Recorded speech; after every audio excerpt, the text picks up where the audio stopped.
Hello everyone, welcome back to Shaurya. और आज physics for IIT and NEET में मैं आपके लिए कुछ एमसीक्यूज लेकर आया हूं जो हमने लास्ट टर्न पे 12th क्लास का टॉपिक स्टार्ट किया था और उसमें हमने कूलॉम्स लॉ और इलेक्ट्रिक फील्ड हमने पढ़ा था। उसकी वीडियो मैं आपके इस वीडियो के डिस्क्रिप्शन बॉक्स में शेयर करूंगा और उन वीडियोस को आप देख सकते हो। तो उसी से रिलेटेड कुछ क्वेश्चंस सॉल्व करते हैं। So let's do this and you will get the questions that I am going to solve from this sheet on your computer on your screen also. Okay, so you can see the questions and you can note down and practice over there. Okay, so let's start the questions. So as you can see on the screen, the first question is the law governing the force between electric charges is known as. This question has been asked in Madhya Pradesh PMT, okay, 2004. So this question is very simple, as everyone knows that this is Coulomb's law. So option number D will be correct for question number 1. Okay. Now come quickly to question number 2. Question number 2. What it is given in question number 2? It is Question number 2 is two equal point charges of each 3 microcoulomb. Okay, so 2 point charges are given. Let's say these are Q1, Q2 and these are 3 microcoulomb. Micro means 10 की power minus 6 are separated by a distance in meters if they are located as I plus I cap plus J cap plus K cap. So these are the position vectors. Okay, let's say first is given R1, it is I cap plus J cap plus K cap. Okay, so if they are located as this position, and second one is second position vector is given, as you can see, 2 I cap plus 3 J cap and then 3 K cap.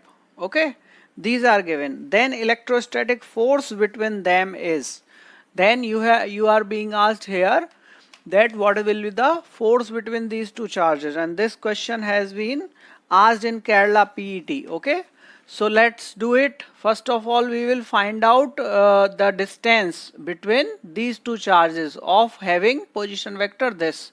So the distance between these two charges will be r vector equals to r2 vector minus r1 vector, that you know from class 11th. So but just by putting these values you can easily calculate the distance between these two. Okay, distance vector between these two charges, which will come out to be something like this. Okay, that I am solving.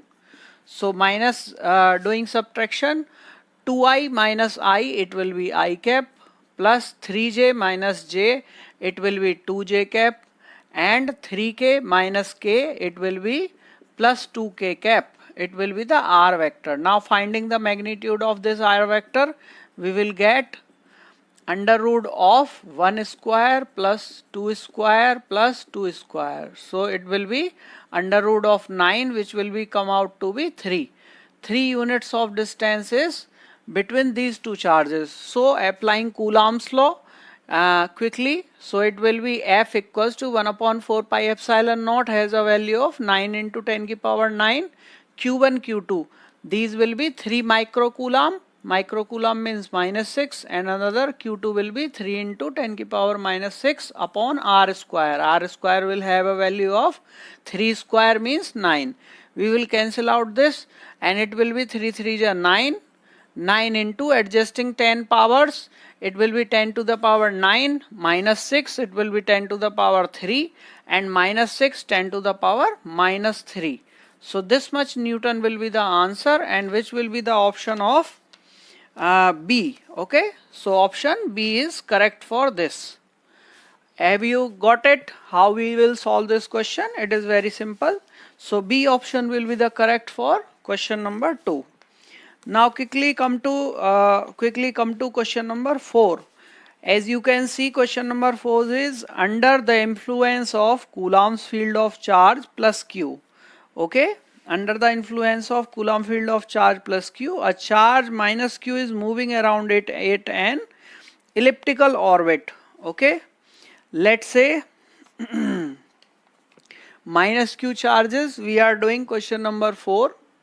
So minus q charge is something like this, okay, and it is moving around this, and it is moving in elliptical orbit, something like this, okay, elliptical orbit, something like this. Find out the correct statement and statements, okay, more than one may be also correct.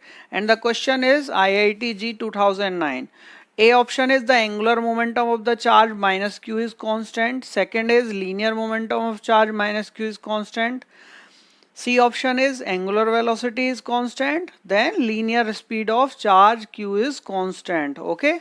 So let's consider these options. We know from Kepler's law, second Kepler's law of planetary motion, we know that during an elliptical motion around something, anything would always have constant angular momentum, okay, constant angular momentum, okay. So because Kepler's second law of motion says that aerial velocity of any planet around the sun, used to be constant, which used to come L square upon 2m equals to constant. Okay, so this is from 11th class, and you can see that by second law derivation of Kepler's law of planetary motion, this used to constant, this used to come constant, and from here we get L equals to constant, okay. So from here we can say that basically angular momentum will be constant for this, and other quantities will not be constant, as in second part linear momentum. So linear momentum will not be constant anyhow, because here angular momentum will be involved when this charge is moving.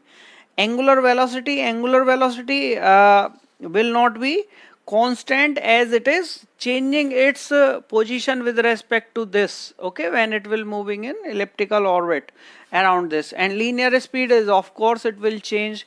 Linear speed will change because due to this law we know that when it will move around this, then its speed to conserve angular momentum will change around this charge. So its option will be A, okay. So option will be A, which will be correct option. Correct option means angular momentum will be constant. Angular momentum will be constant. Okay. So this you have to remember. Now come to next question quickly. Okay, it is question number 7 now. Question number 7, I am reading it for you.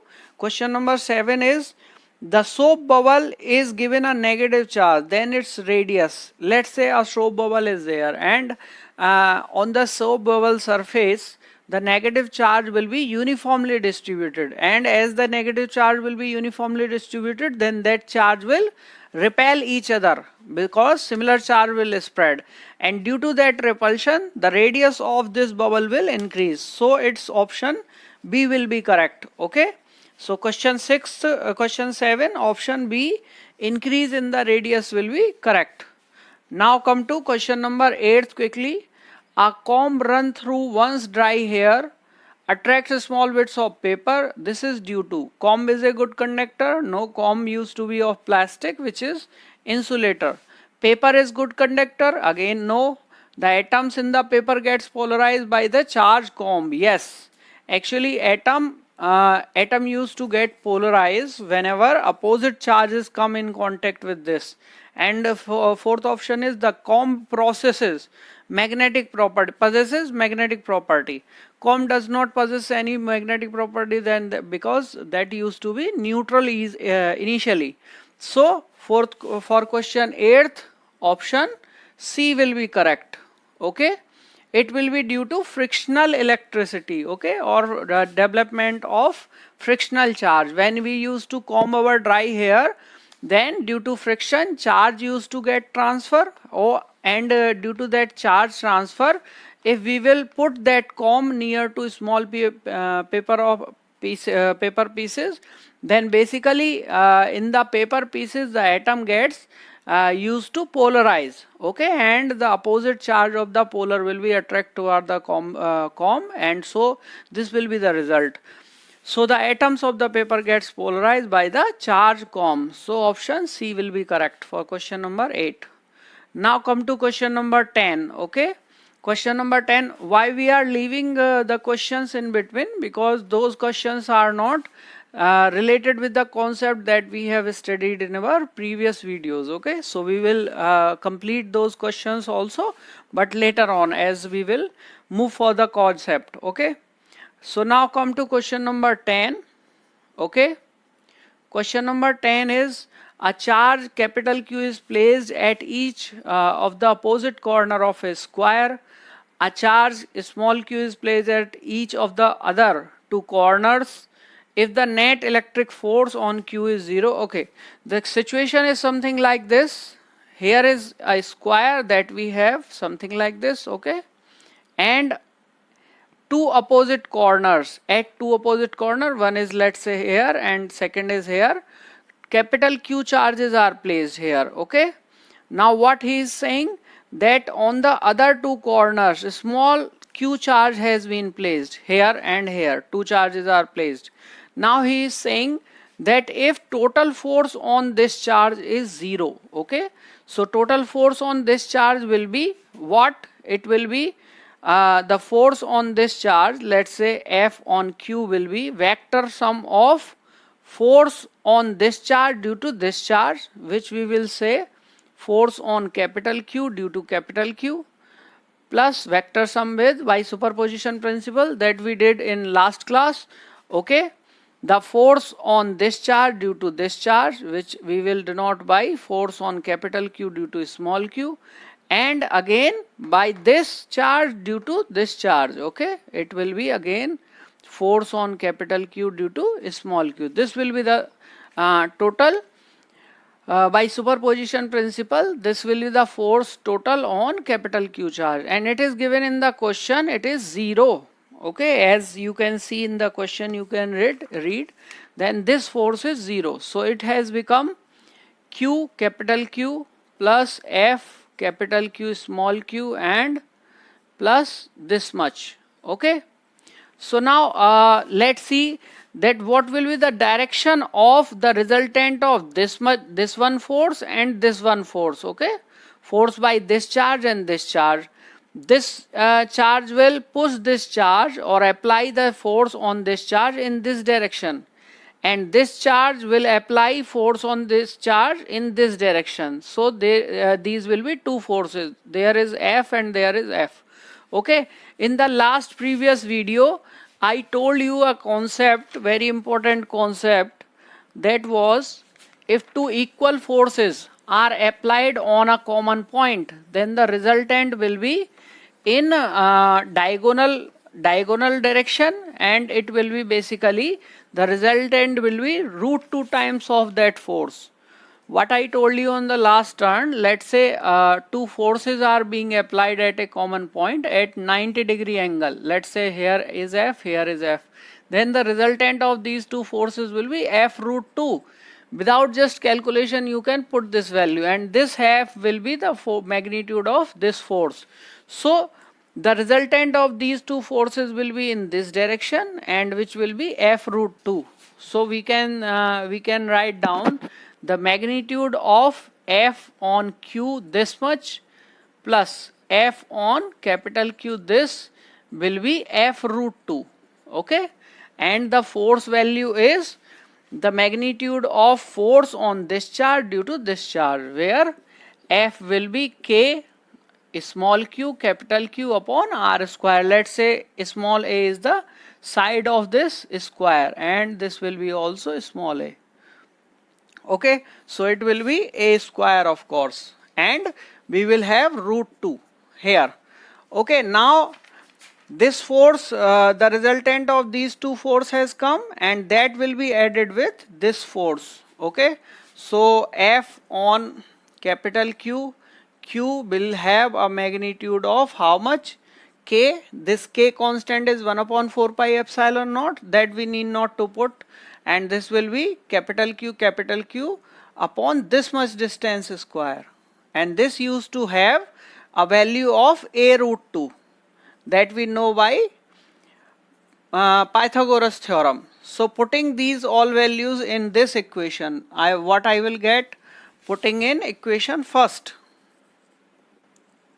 putting in equation first, what I will get here, 0 is equals to, putting this value, it will be k capital Q, this one, a root 2, and this value, plus k small q, this root 2 upon a square. Okay, and what we will do, we will just this will be, this value will be a square into 2a square. Okay, this will be value this much, because this value used to be a root 2, and when we will square this a root 2, then we will get this value. Okay, now putting this value to here, then it will be negative of QQ upon 2a square is equals to capital Q, this much, and a square. Okay, now this will be cancel out, and Q will be cancel out to Q, K will be cancel out to this one. Then we are being asked in this question ratio of capital Q to small q. So it will be capital Q to small q. Negative sign will come here, negative, and 2 will be multiplied with this. So it will be 2 root 2. So the option will be here A option. Okay, you can see A option is minus of 2 root 2.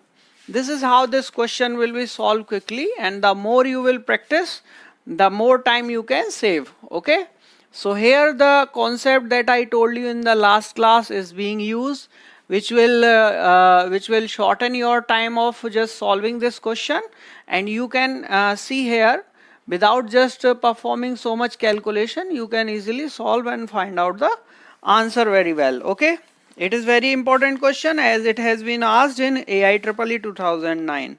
Okay, now come to next question. It has been asked in KSET. Okay, now come to question number 12. Okay, 12 question number is very important, and it has a very important question to tell you, very important concept to tell you, which is a very new concept for you. Okay, so question number 12 is energy associated with a moving charge is due to. So listen it carefully, that what I am going to tell you is, let's say we have a charge. Okay, let's say we have a single charge. Let's say it is a positive charge, something let's say it is positive of Q charge. Okay, let's say it is at rest. It is at rest. Then this charge at rest will only produce electrostatic field. It means it will only give us non-zero electric field. It will have only electric field. Now second situation, let's say this charge starts to move with constant velocity. Okay, let's say it starts to move with constant velocity. Now it will have non-zero electric field, also it will have non-zero magnetic field also. Okay, so these two will be non-zero now when a charge used to move with constant velocity. Now the third thing comes, if this charge is moving with accelerated motion. With accelerated motion means now V is not constant. V is not constant now. So it will be accelerated motion. So accelerated motion in this case, now it will have electric field, it will have magnetic field, and also it will have energy associated with it. It means it will radiate energy. Okay, radiate energy. Okay, and it will radiate energy in the form of basically electromagnetic waves. Okay, it will radiate energy in electromagnetic wave की form में ये जो है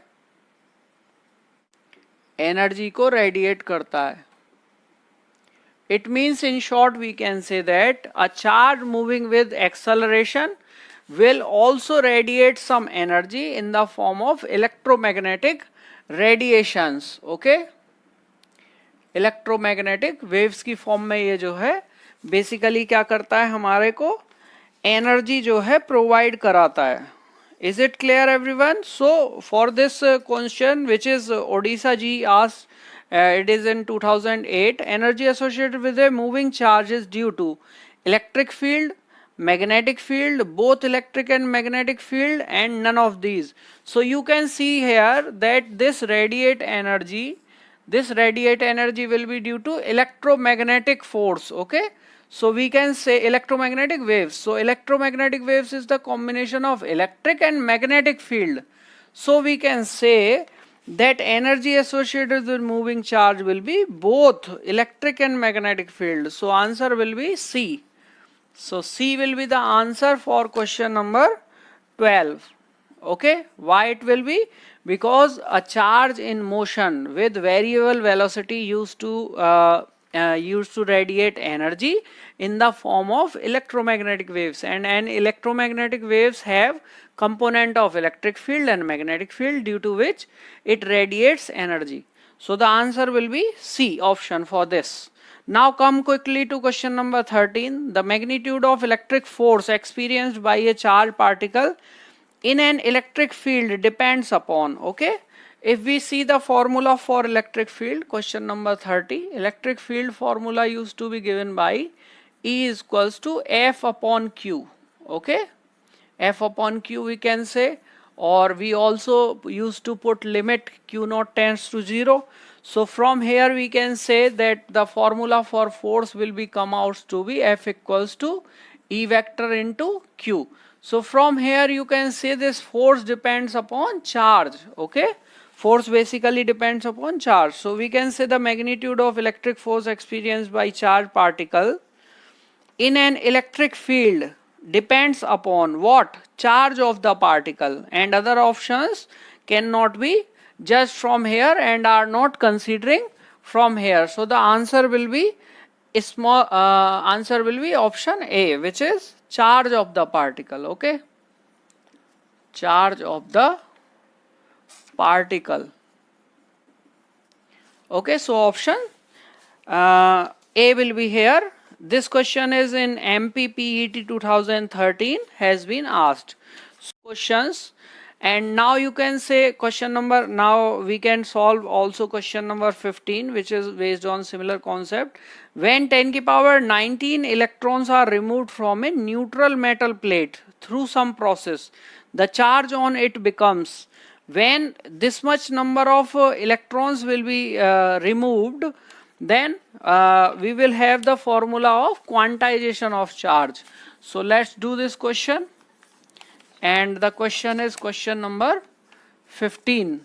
So here is the answer for this question number 15. What it is given, how many number of electrons has been removed? 10 की power 19 electron has been removed. Then charge. So we used to have formula quantization of charge, which is Q equals to Ne.